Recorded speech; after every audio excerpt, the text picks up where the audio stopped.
Well, thank you ever so much, everyone, for joining us today. We've got lots of people on here. So yeah, Joan, kick us off, and I'll chip in when I'm supposed to. Okay, thanks, Lisa. I will mute myself shortly and just keep an eye on the chat window. But basically, I just wanted to say welcome everybody to this eLearning network webinar. This is our third one, and the attendance is great today. We're well over 50. We're quite new to this. We're using this Zoom platform, which Waltgrove eLearning Company have lent to us. If there are any technical glitches, I'll apologise in advance. I'm sure we'll cope. And a big thank you to Lisa, who has volunteered to run this session for us. I'm recording it now, and I'll try and remember to record the chat, and then afterwards we'll email everybody a copy. So on that note, I will hand over to Lisa.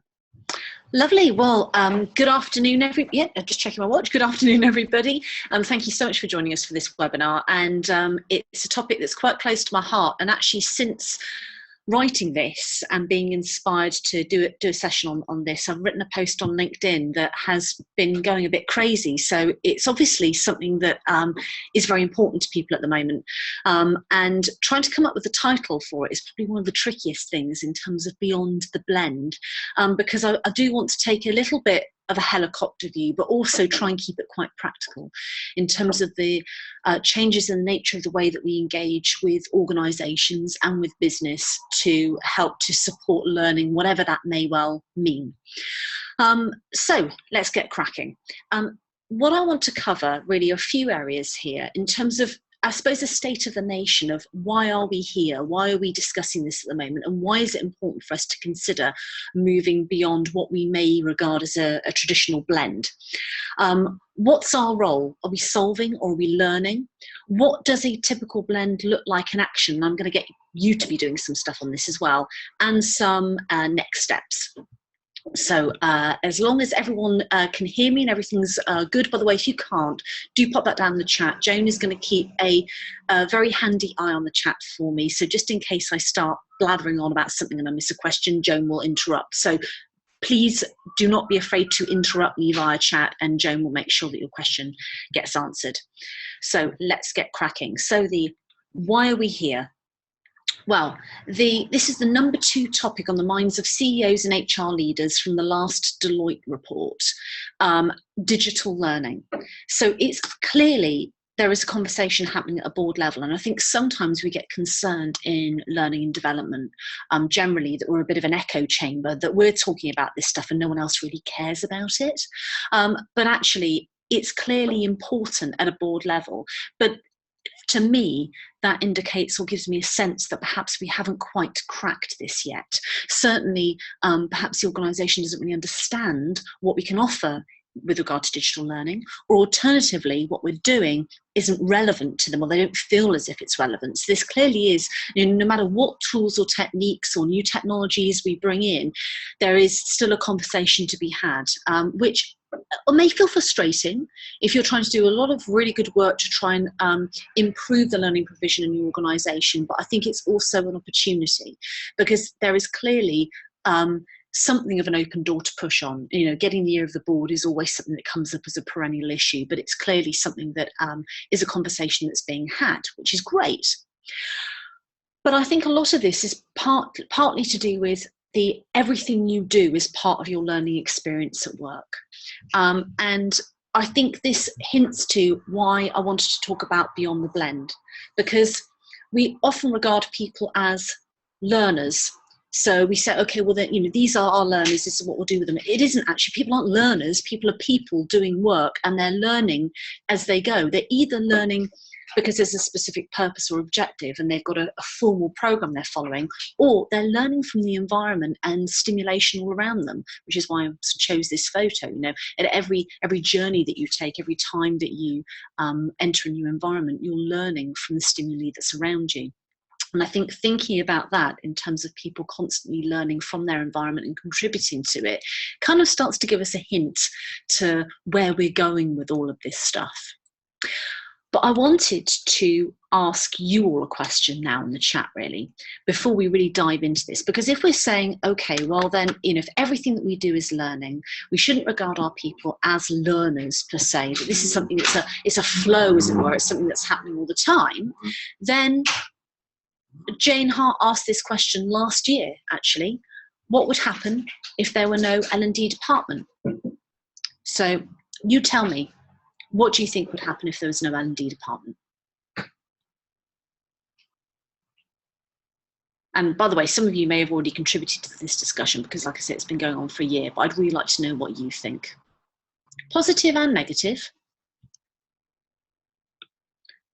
And we've got John here actually saying that one client has just deleted their L&D department. Okay, John, it'd be really good to know what you think will happen as a result. Stacey has here no control, and that's an interesting one. We'll come back to that. I'm just making a note there.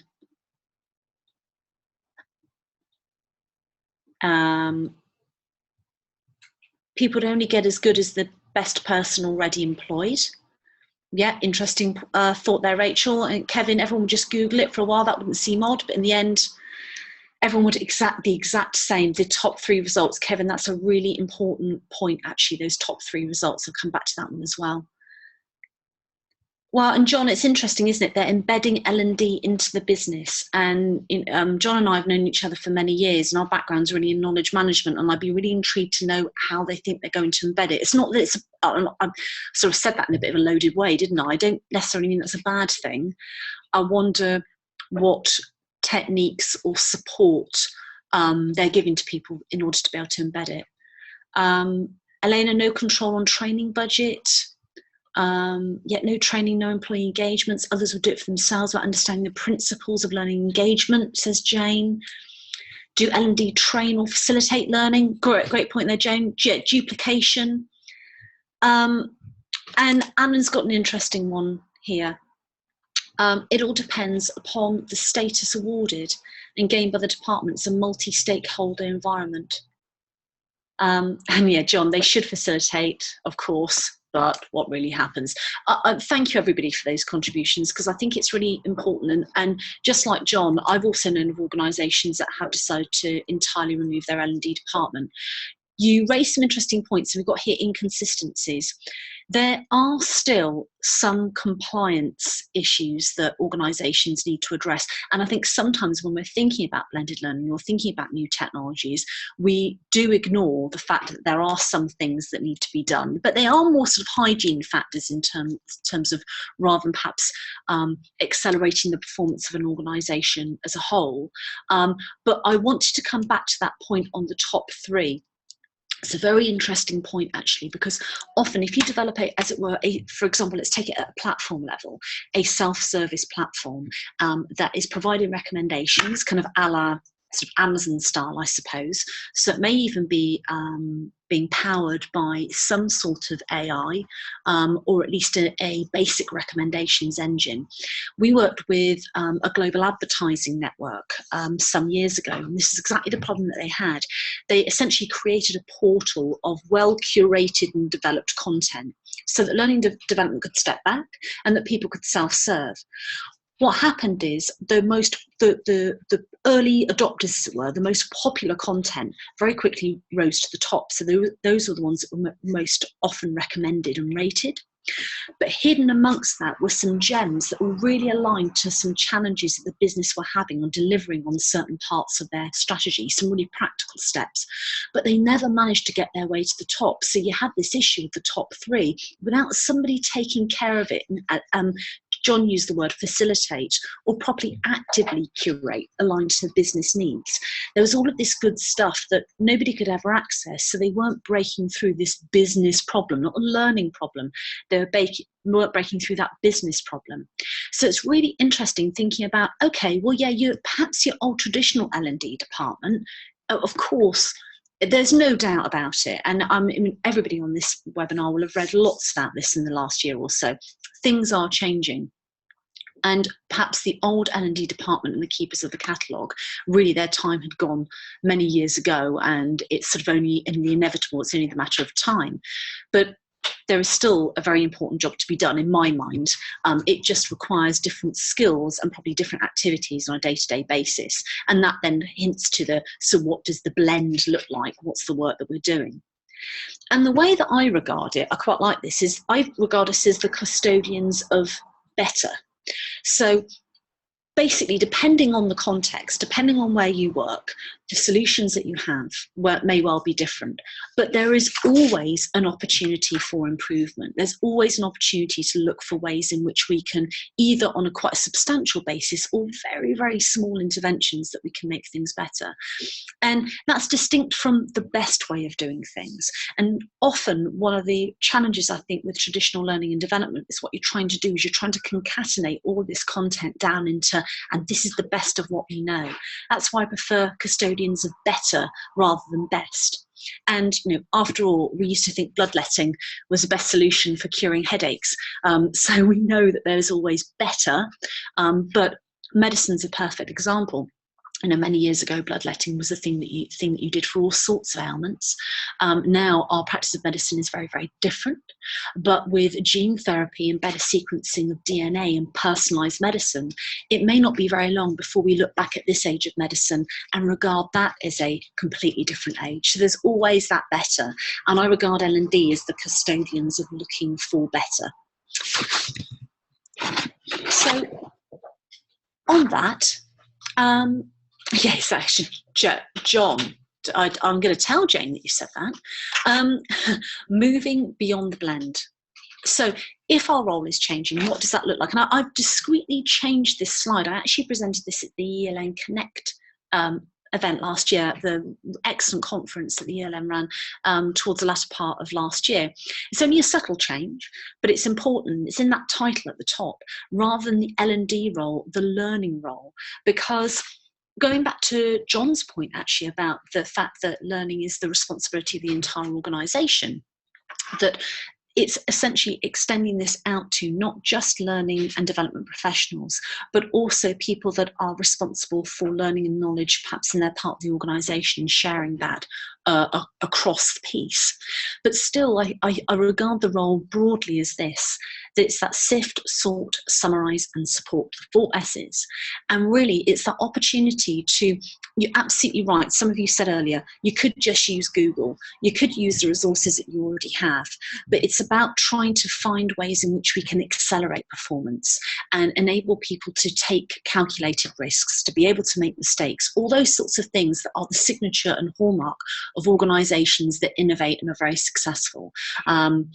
I think somebody posted on LinkedIn, it was only last night, a quote by Mark Zuckerberg. They often come out, don't they, in terms of creating the type of culture where your people are able to fail and fail fast. And I can't remember the exact quote, but that's essentially the point. And what learning is able to do is start to scan the marketplace, scan the organisation and scan right down to teams and look at what are the types of ways in which we could develop interventions that will help solve business problems. It seems straightforward, doesn't it? It's not rocket science, but it takes us away from talking about learning in our own vernacular and looking at the business issues and trying to, rather than leave people just to find their own way, giving them some context, because I'm quite intrigued with the concept of a self-directed learner.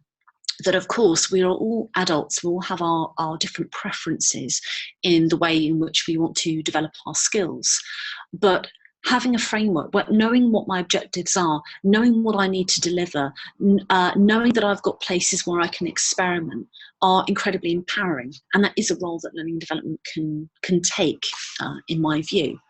And I think I've used this on every single webinar or presentation that I've given since I met this gentleman back in 2015, and it absolutely bears repeating.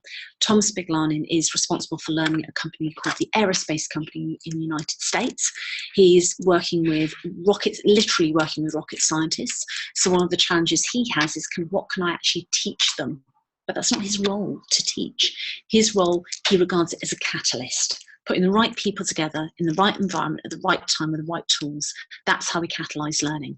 And that's the difference between people can self-direct, people can curate and find their own content, but people that understand how to accelerate performance, how to present messages in a way that hit harder, faster, and are applied, will add efficiencies and productivity to the organisation. So learning absolutely still has a role. It's where it places itself in the organisation that's very much shifting and will then inform the kind of blend that you develop.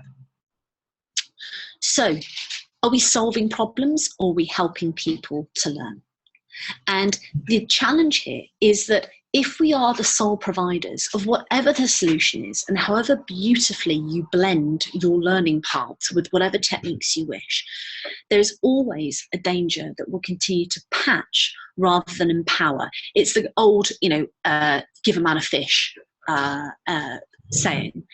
So rather than command and control, again, I'll go back to the point that John was making about the fact that the L&D team was essentially deleted and learning was going to be rolled out to the organisation. Yes, it is about empowering people to be able to create their own content, to integrate learning into the way in which we work, having it as part of the way that we deliver projects. But that still requires somebody to understand that and understand when it's right to intervene and to help and to support through well-developed materials or making connections with other people or running events. You still have to be right at the heart of the business to understand that, because the danger is when we're absolutely down in task mode and we're delivering on projects, it's difficult to come up for air.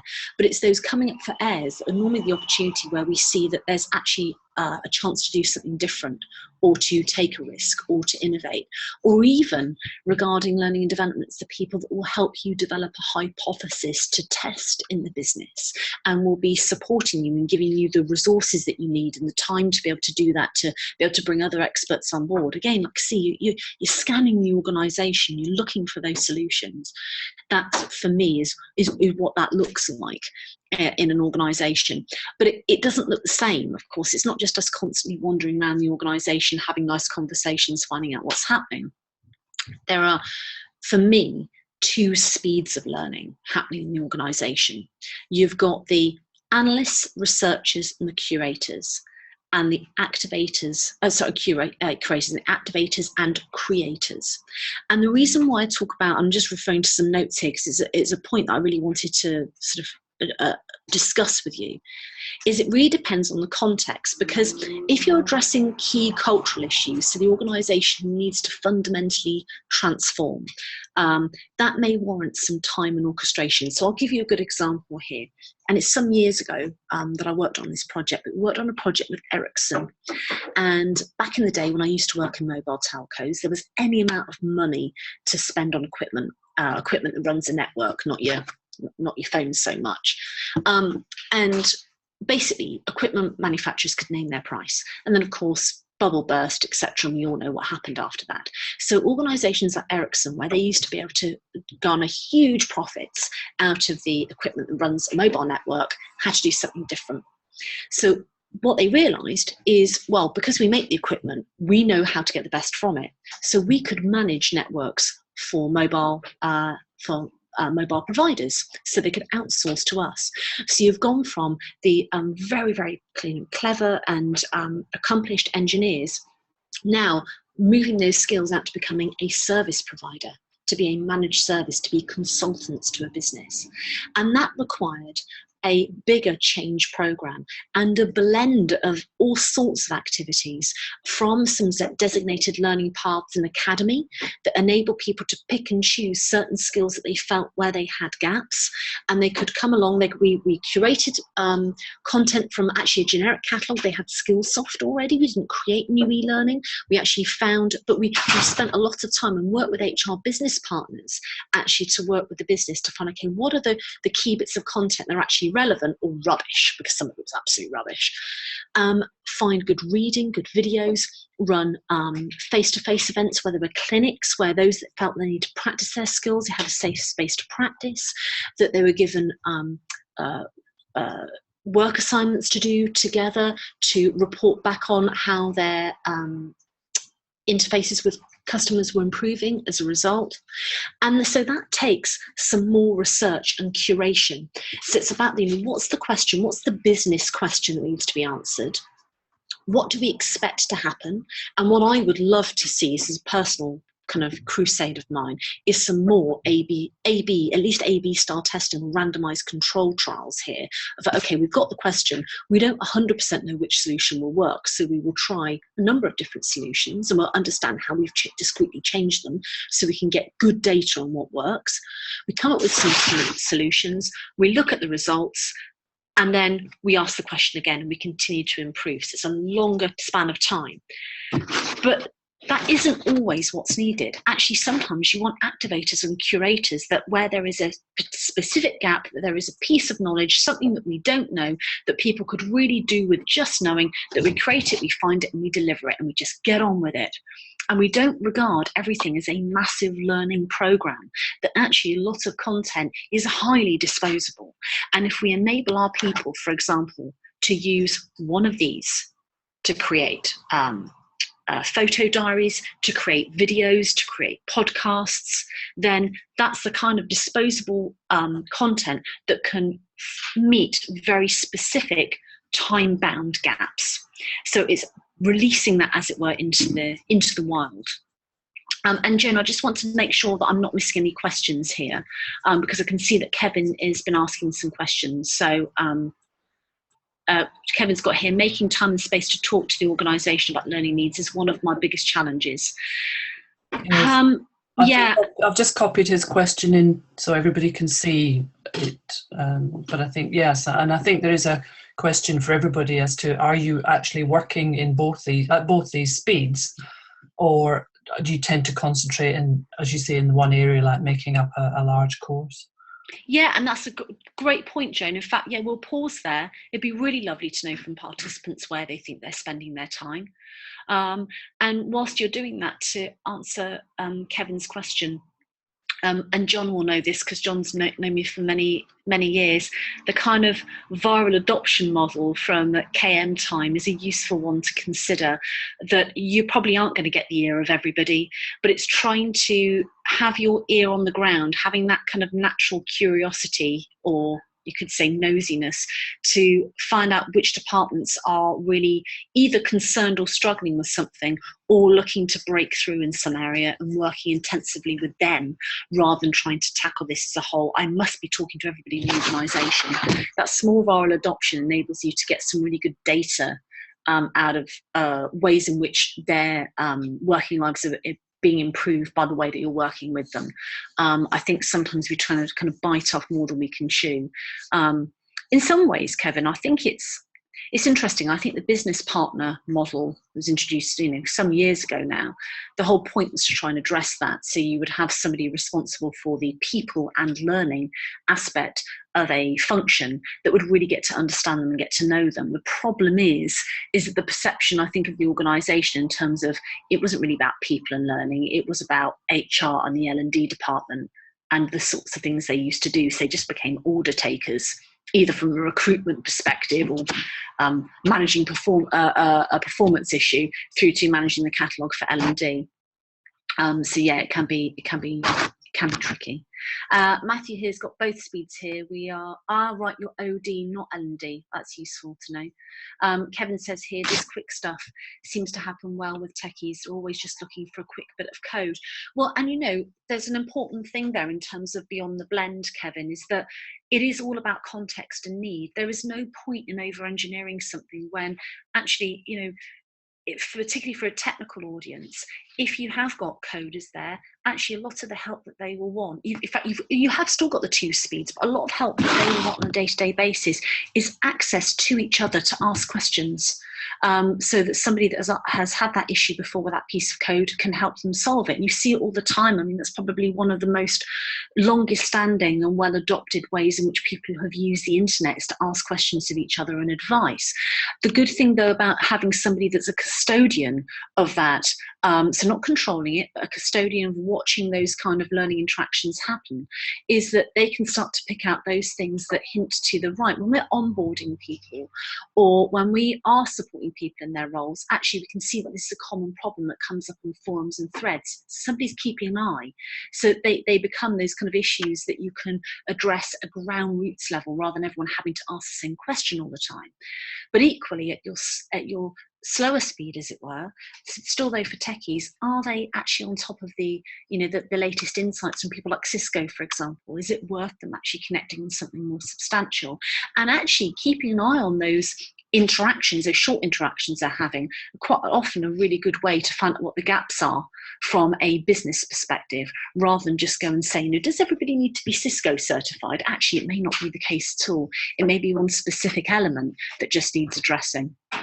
So there we go. Apparently GitHub is the bomb. Yeah, I think so. Then, yeah, and then Kevin, equally though, if you're really angry, then you just go onto Reddit and shout a lot, I think. People don't understand the business partner role, even the business partners. I think that's a good point, Matthew. I think lots of organisational areas and professions are guilty of this. But dare I say it, perhaps learning in HR more than anyone else, kind of trying to rebrand to be relevant.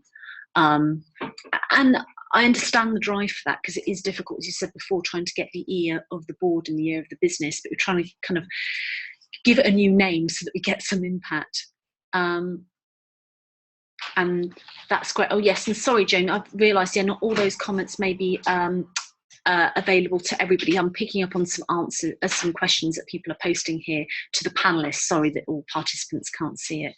Anne says here that it's also influenced by distance. Being a very dispersed workforce presents its own issues and can alter the nature of the challenges. Absolutely. And I think, Alan, an interesting thing, but back in my time at Orange, and something that I don't know whether organisations are spending enough to tackle this.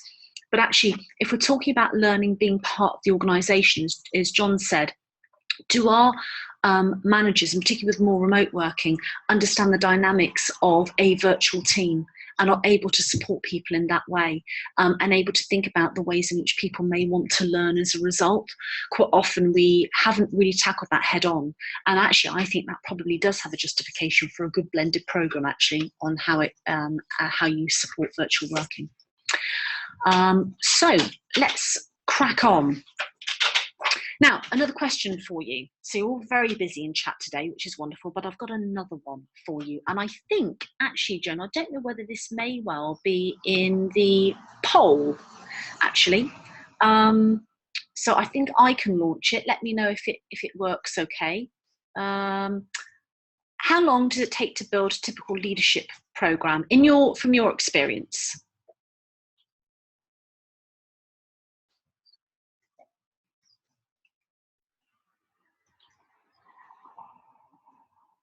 Got the votes coming in, lovely. Oh, it's like Eurovision all over again. Once we've got all the votes in, I will end it and we will call our judges from Luxembourg. I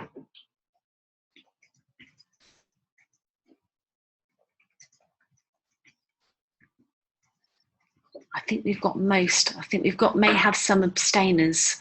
I think, there is something about voter exhaustion, isn't there, at the moment? Right, I'm going to end it there. And the reason why I popped that into the webinar as a question, and we've got here a few months, more than a few months. I want to know, those of you that say that it takes you a few weeks to build a typical leadership program, you need to share with all of us how on earth you're getting it done in a few weeks. That is phenomenally impressive. Well done. The reason why I asked the question specifically, though, is that if we think about blended learning, as it were, and even if you develop, what we'll do is we'll develop a leadership academy with lots of different interventions. What typically happens? Well, if you think about the moment at which the organisation decides that we need to address our leadership challenge, whatever the leadership challenge is, that will take some time in consultation to define, what is it that we believe, or where do we believe the challenges are and how will we address them, in order to come up with some sort of brief or scope that we either try and develop a solution ourselves, or highly likely that we may bring in some external expertise. Now, if we're going to bring in external expertise, we might have to contact procurement, or at the very least, we're going to have to come up with some sort of RFI, find some suitable suppliers, get their responses back, get them to pitch, etc., etc.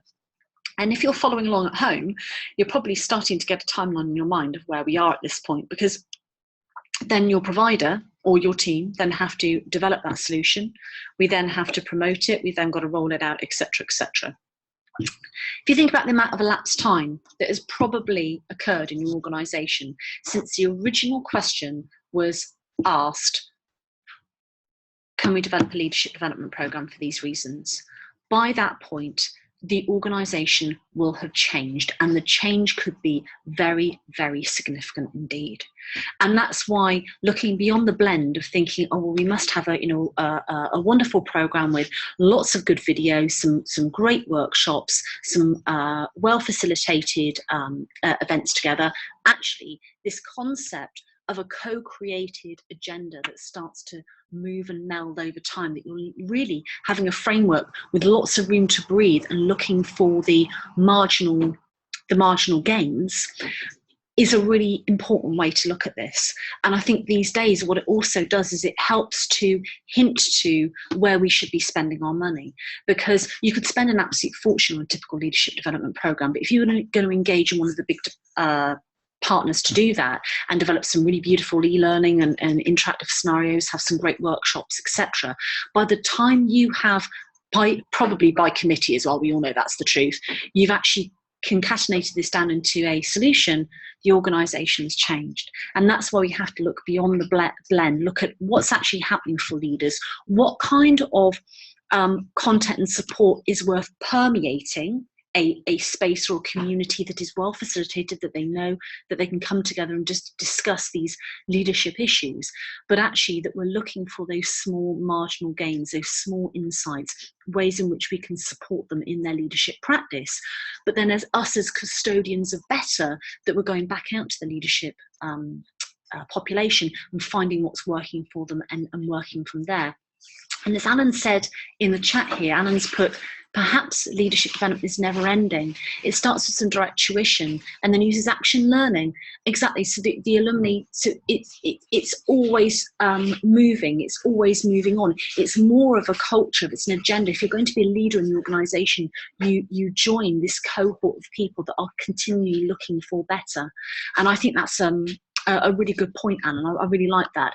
And again, I think perhaps looking at it in that way hints to the beyond the blend. What is the kind of environment that we're trying to create for our people in which they can learn?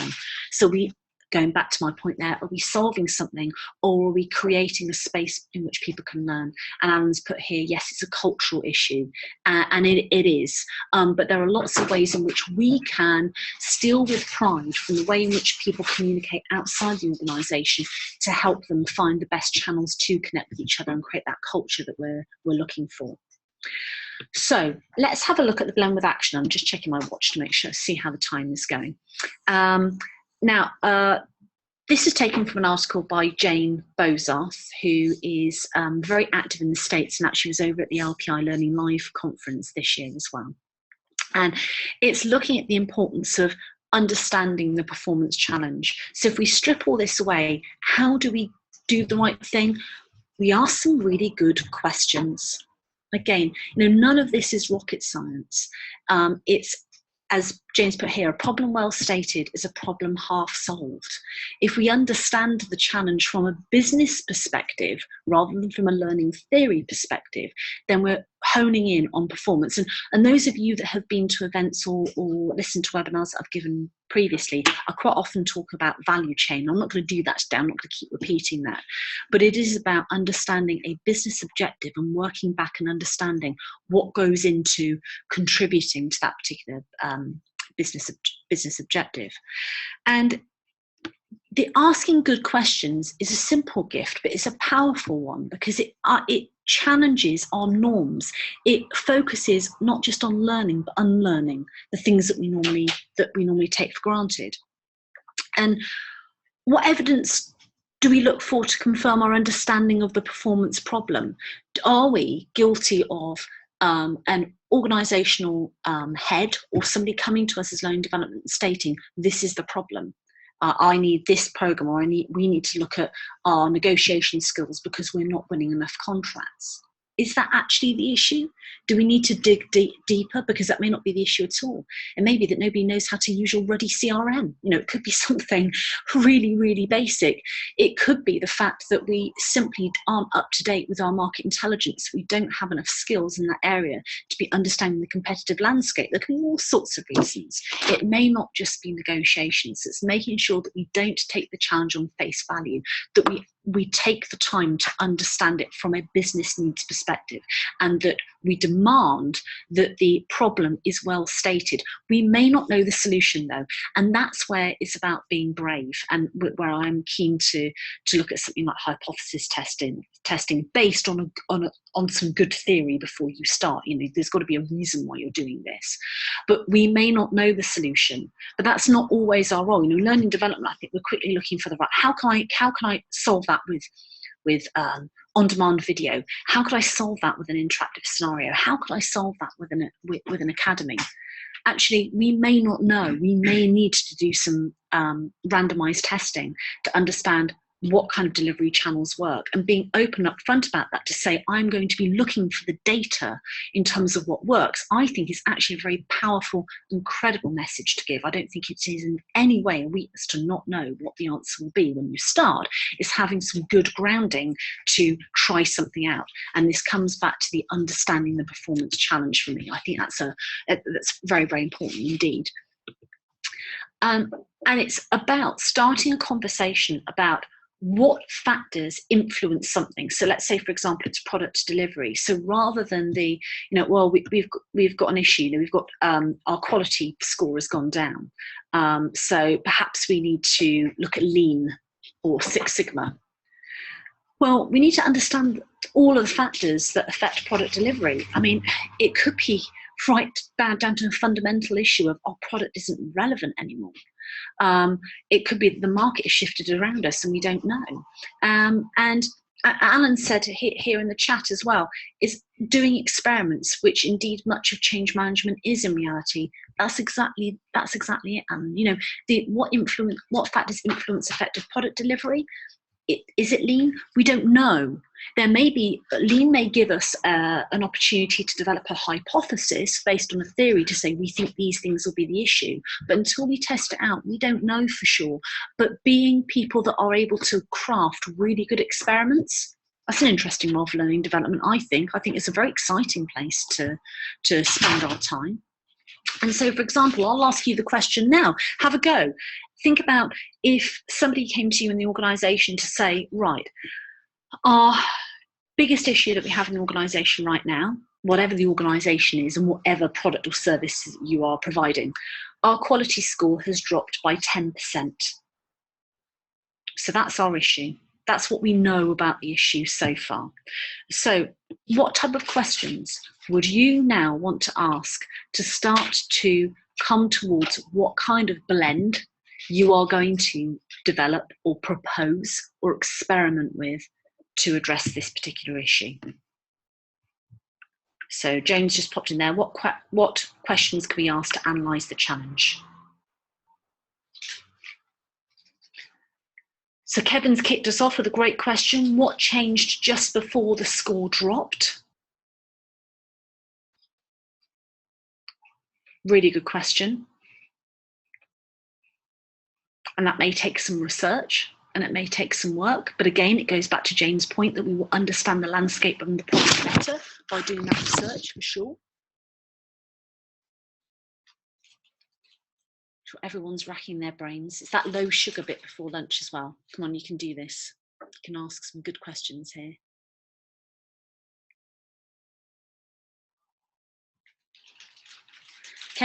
Kevin's on a roll here. Kevin's got another one here. What are the quality measures? Yeah, exactly. So quality score, what does that mean? What are our metrics? Alan's got here, consult those who actually do the job and not rely on others more senior to make assumptions. Exactly. Joan's got here, is the drop consistent across all areas? Absolutely. And that could start to then develop out to, do we have any data on our competitors? or in the market to suggest that this is a trend market-wide. Faust has got here asking staff what they think is the cause, anecdotal insights from different perspectives. Absolutely, it goes back to Alan's point actually of, okay, if you get a one-channel view, it'd be, well, the quality score dropped because we think these things have happened. But actually, if you ask at the sort of sharp end of the business, you may get a very different answer. I've done quite a lot of work in call centres many years ago, and that's a really interesting one where you've got kind of product developers and designers and marketeers suggesting that the market wants this. But actually, your call centre staff can tell you a huge amount about how your products are really hitting in the marketplace. And quite often, customers will tell you the comparisons with other providers. So exactly, it's making sure that we're not limiting who we're asking the question of. And Joan's got here, when did it start? And that sort of goes back to the, yeah, absolutely. Can we then start to diagnose, did something significant happen? And thank you. John's just posted here, Jane Bozarth's blog post on 9 critical elements. Absolutely. The 9 critical elements of performance. And again, that gives some hints in terms of the types of questions that you can ask. Rachel here's got customer expectation may have changed. Absolutely. So in the quality score, is this a quality score from production's perspective, or is it a quality score from customer recommendation perspective, etc.? Absolutely. You're really getting into this, and can you see that you can start to have a really fascinating discussion and a way to get close to the business by asking these sorts of questions before you develop whatever the blend may well be, because actually it may not even be a learning and skills issue at all. It could be an equipment issue, it could be a market issue, but what you're helping to do is to diagnose and understand how can we make the organisation better. It's moving beyond learning. Out of that, it may well be that there are some gaps in our knowledge that need to be filled, and they may not be substantial ones. I'll take the point back of in terms of increasing sales is a useful one. For example, it may well be that your organisation has spent an absolute fortune on the most fantastic CRM, but nobody knows how to use it, and you've got all this intelligence. You think, oh, all this great data on our customers, and people are sharing the ways in which they're pitching with people, but nobody knows how to get it or use it, or it hasn't been embedded as part of the culture, or it could really simply be that people just need a little bit of training on it. So it helps to make sure that we don't jump to assumptions based on some initial conversations that we have about, oh, we need a course for this, or the learning problem is this. We look at it from a business perspective. And Joan's put here, it's helpful to identify what the perfect world looks like and then the current state. Absolutely. So that could be the other, is that if quality scores drop by 10%, is it that that is something to do with a comparison like for like with quality for that product? Is it the customer expectation has shifted? We need to have a look at, okay, well, what's the benchmark? What are we trying to get to and why? So some really great questions there. And what it then essentially does is it starts to basically pull out what the issue may well be. So for example, if it's about intelligence on the way in which we produce our product or service, would it help if we actually established a community to start to scan and share that intelligence? So it could be people actually creating content together to understand exactly what the perfect world looks like in the current state. And a community of people facilitated may well be actually help you to really state that problem well. If it's complexity, perhaps it's just too hard to retain all elements of the process, and you were trained it when you were on board in the organisation, but now you just can't remember. Actually, maybe some good performance support stuff will be helpful at the point of need. Perhaps we need to be building that into our software or our systems, or a quick mobile app might help so that people can get to stuff as and when they need it. Are our systems up to scratch? If they're not, we need to be benchmarking. What does great look like, or what do our customers expect from us, and what kind of metrics do we want to put in place to make sure that we're hitting that? Is there a new approach that we should try out and that people do need training in it? And if it is a new approach, we need to really benchmark that against the business. Okay, so we're seeing that as a trajectory that other organizations, their quality is improving. Well, how will we get to understand what it is they do? Do we need to go out to different providers? All these sorts of things. It could be this, as somebody suggested there, that is this across the business, or are some areas excelling and some not? If not, that then starts to suggest that there ought to be conversations and peer assists happening. Alan's just put here, make everyone aware of the implications of the 10% drop, not to frighten, rather to encourage participation and motivation to seek and offer solutions. Absolutely. Make these problems known and something that we can all co-create and share. It's very, very motivating to feel that you're part of a very specific way in which you can improve the business. Most people go to work wanting to do a really good job, and in any way they can contribute. Often you'll find contributions in areas that you didn't know if people understand what the problems are. So you're absolutely right, Alan, being more open about our problems, and that's something that learning development can do. They can share that and create communities to solve those problems with real purpose. And that's where communities normally fail, because they don't have a clear enough purpose. Then that's a very exciting place to be as well. So yeah, really good point there, Alan. I like that a lot. And exactly, Jane, communities like the eLearning network. And actually, that's a really good point, because we ought to pause there for a minute. If we're looking at an issue like this, for example, so let's swap out our quality score has dropped by 10%. Perhaps it is that we are struggling in our organisation to develop content or understand the kind of tools and technology that would support us in the workplace, and we want a good view of what may help. Well then, for example, coming to something like the eLearning network, and this isn't just to promote the eLearning network because you're all here and I know that you all love it, but think about what that provides as from a practical perspective. It enables you to connect with other people that either are sharing the same problem so that you could co-create some solutions together, or it's putting you in contact with people that have been there before and that can share their case studies.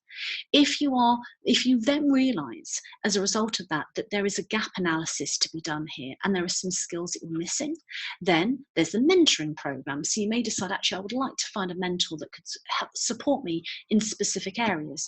It could be that there is an event that specifically is aligned to something that you're concerned about at the moment. Not all those events will be relevant for you. Some won't be, some will be, but you're creating what the eLearn network is doing is trying to create a choice architecture for learning professionals that work with e-learning. You don't expect to participate in everything and every conversation, every service. It's creating an ecosystem from which you can align to, depending on what you need. And that's actually really what you're trying to do, is that there will not be a one solution. And that's where I go back to the hypothesis testing. To address this, there may be a number of different things that we want to try and test. And as long as we know the business metrics, so we're looking for this type of shift and change, we can then start to look at, okay, well, what types of techniques seem to be the ones that hit home most of all? And it starts to help you uncover is this a systematic issue, the fact that our products just simply aren't up to scratch anymore? Or was it as simple as of some resources, not a course, and a bit of performance support? So, it's a really good way to look at that that overall issue, really. So as we're starting to come towards the latter part of the webinar today, and I want to leave plenty of opportunity for you to ask some questions. What's next? Well, it's just the point that I created here. It's the choice architecture that we're trying to create. It isn't about the blend now, isn't in terms of let's create a blended learning program. It's much, much more than that, because in the end, this is how we tackle and curate issues in everyday life. Take, the whole booking a holiday, for example, is an interesting one.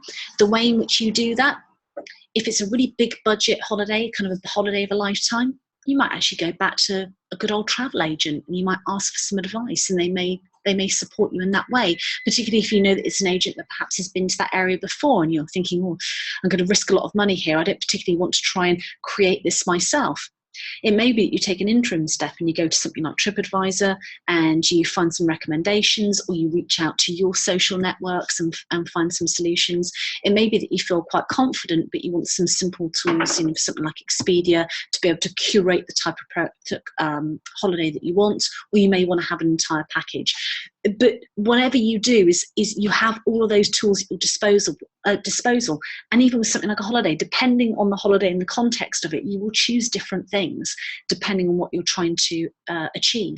So a choice architecture is, okay, we're going to provide a number of different ways to tackle this solution, and we're going to build up more intelligence and more data around what works in certain situations. So it could be performance support, it could be social learning, it could be accreditation, it could be experiential learning, it could be continuous professional development. You won't know the answers though until you have that problem well stated and you're asking those questions in a way that you can really get into the meat of the matter. And so, you know, kind of pulling it together, what is beyond the blend? Well, the new blend is probably more of a partnership between learning professionals, individuals, teams and the organisations. Learning professionals whose role it is to look for better, to scan, to ask questions, to diagnose, to come up with well-formulated experiments to try out in the business, to give us more intelligence in terms of what works in organisations and what doesn't. The content and courses and resources, a lot of that's out there already. A lot of it you'll know where to go to be able to create the actual assets if it's formal content. But our role, as I say, custodians of better is the way that I kind of like to look at it. You know, what we want to call ourselves, do we want to call ourselves performance professionals? Do we want to call ourselves performance catalysts? Do we want to call ourselves custodians of better? Probably none of those things. But it's reframing learning and development as a partnership. And to go back to a point that was made earlier in the chat, what that means is a partnership has to be meaningful. So trying to do your organisational wide initiatives to saying, right, learning and development are now partnering with the business, that's where it falls apart. You have to do something that really delivers results and really means something. It's about credibility. You know, I'm going back to Julian Stodd's work, for example, on leadership.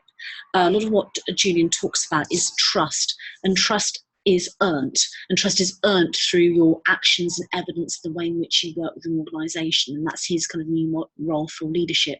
I'd say the same for learning, and which is where we go back to the viral adoption method. If you can work intensively where there is a real business issue that you can really get your teeth into, that's where you develop the stories and credibility to then go on and support other areas of the organisation. And it means that actually for bodies like the eLN, and for other professional bodies in the UK and globally, one of the challenges I've got at the moment is actually coming up with a framework to say this is what learning development is, because actually it's a very fluid role, and it's a role that requires real insight into the context of the organisation, and it will have huge variety and quite often a blank sheet of paper to conquer. But in my mind, that's what makes it so exciting, really. So that's the kind of the end of my, as it were, my formal bits of content here. But does anybody have any questions, comments, observations, discussion points that they'd like to share in the chat? And Joan and I will read them out. Oh, Alan, that's lovely. Hope all the enthusiasm can become highly infectious. Yeah, that viral adoption, send it out like a virus. Not quite sure that's quite the right analogy, is it?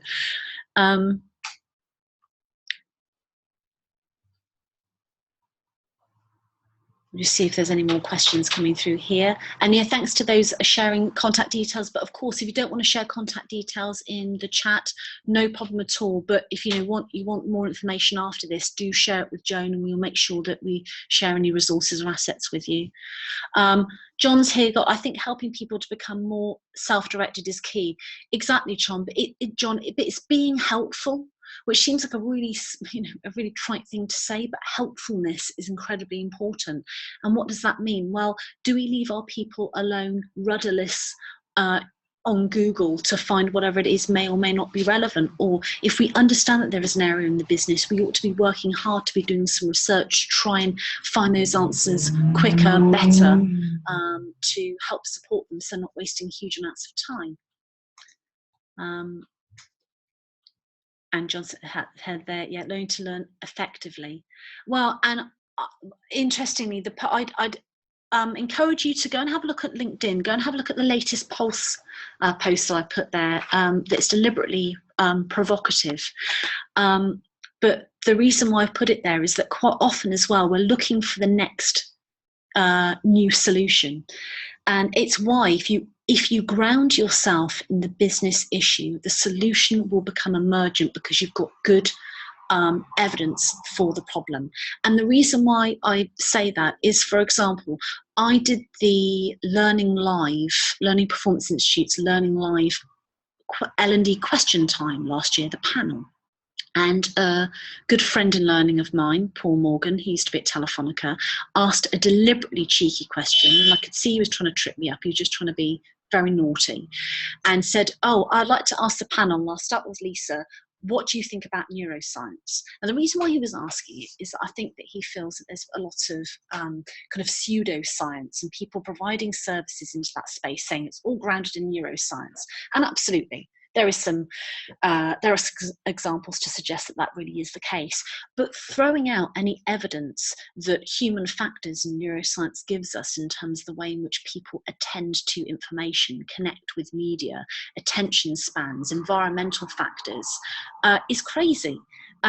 These are bits of research that have supported, better safety in aviation.